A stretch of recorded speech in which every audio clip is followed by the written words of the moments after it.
在这个暑假 ，Netflix 用户人数被 Disney Plus 超越，它自然不会善罢甘休。那么双方的下一个决战点就是计划要在年底推出的有广告串流服务。我们来看到双方的定价策略有何不同。Disney Plus 部分呢，有广告的服务维持目前比 Netflix 低的月费方案，要继续来享受没有广告干扰，你就必须要多加一点钱。那么 Netflix 根据外界的预测，则是准备压低有广告服务收费，接近 Disney Plus 的定价，要和对手一拼。而随着整个市场的竞争白热化，观众未来可以享受更多优惠以及选择。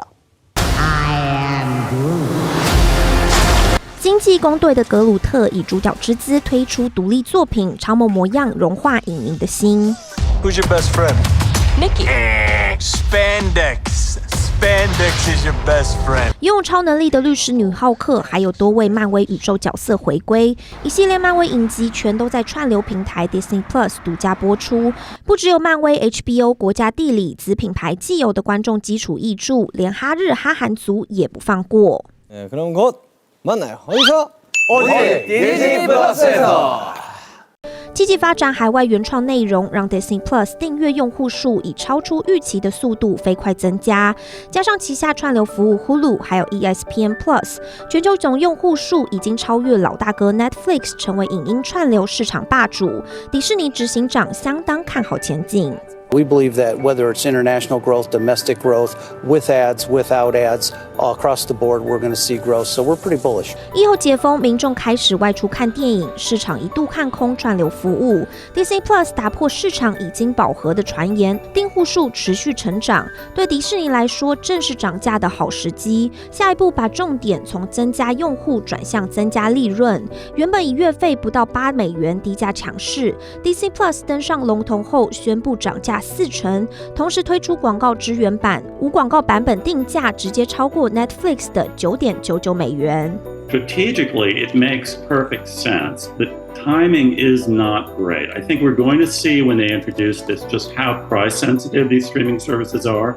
I think people are combing through their monthly bills. 担心涨价会流失用户 ，Disney Plus 同时也下修订阅数预估，2024年长期人数目标下调1500万人，将策略转向引入广告来增加利润。This sector from now on will be driven by advertising growth, not subscription growth. Right? Sub growth will slow. It's slowed already. 转而依靠广告收入，不追求订阅增长。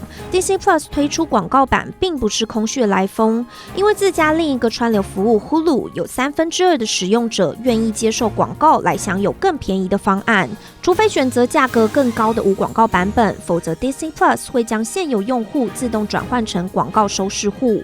广告版本成为串流平台战场的新趋势，就连零售龙头沃尔玛也和派拉蒙携手加入战局。For the streamers, of course, this would help expand their reach. Paramount Plus does have a version with ads, and so this could help generate more ad revenue.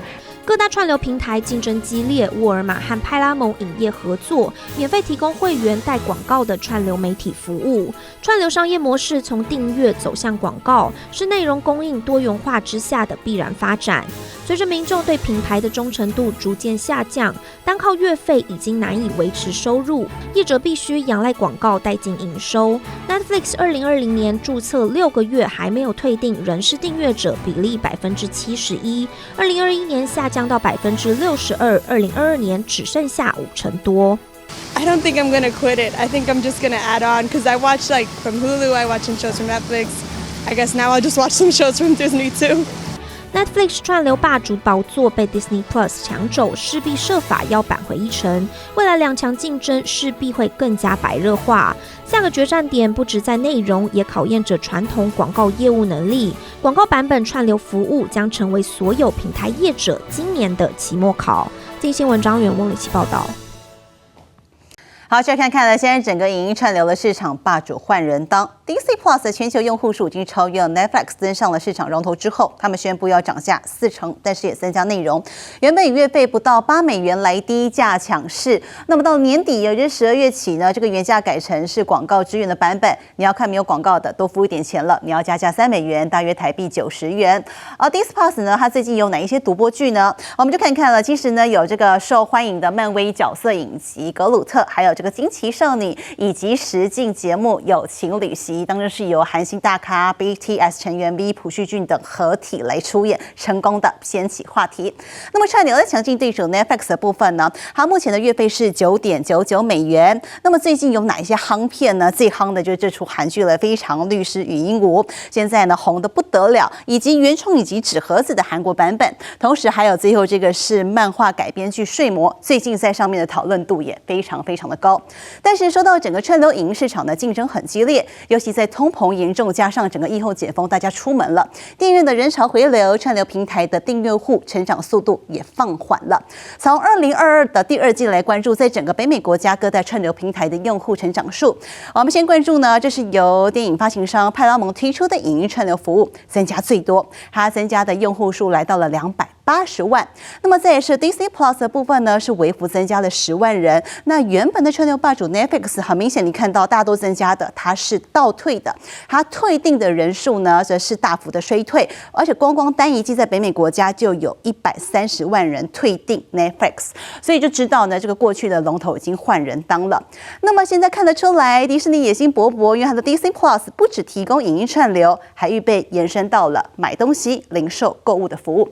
最近消息指出了，迪士尼计划来仿效亚马逊，推出 Disney Prime， 也就是更尊荣的会员方案，要把整个串流的观众导流到购物网站参加独家活动，你买独家商品来促进整个周边消费。未来甚至还进一步要预计把整个迪士尼乐园搬进元宇宙世界。Welcome to the happiest place on earth, where your happy is everywhere, anywhere. Well, my vision is to use Disney Plus as the platform for the metaverse so that we can create experiences that otherwise have been defined as it's a park experience, or it's a movie experience, or it's a book experience. 迪士尼正式进军元宇宙的号角响起，不但申请专利，为打造新乐园做好技术准备，执行长查佩克还任命了元宇宙总司令，宣示打造虚拟乐园的决心，要用科技重新说故事，为相传100年的迪士尼童话创造出全新的体验。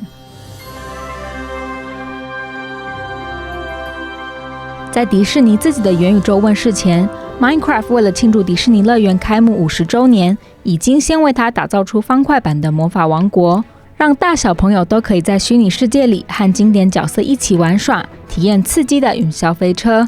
We believe that there's a world where we can add a third dimension of storytelling. I call it sort of a three-dimensional campus, so that we can take the folks that make our great television shows and you let them kind of explore and use both the physical worlds that Disney is uniquely postured to create, and use Disney Plus as an opportunity to bring those two things together so we can tell stories in that third dimension. 实体乐园推出的精灵服务也很受欢迎，不管是线上还是线下的人气，都是未来开展元宇宙的人口红利。不过迪士尼竞争力在说故事，制作更多内容，丰富人们的体验，是不变的策略核心。